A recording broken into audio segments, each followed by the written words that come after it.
قميصي بدم كذب قال بل سولت لكم أنفسكم أمرا فصبر جميل والله المستعان على ما تصفون.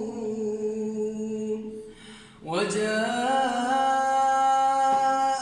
سيارة فأرسلوا واردهم فأدلى دلوه قال يا بشرى هذا غلام وأسروه بضاعة والله عليم بما يعملون.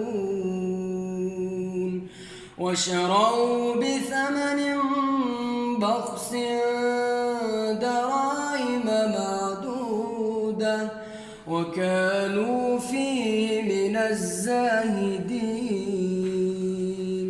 صدق الله العظيم. جزاك الله.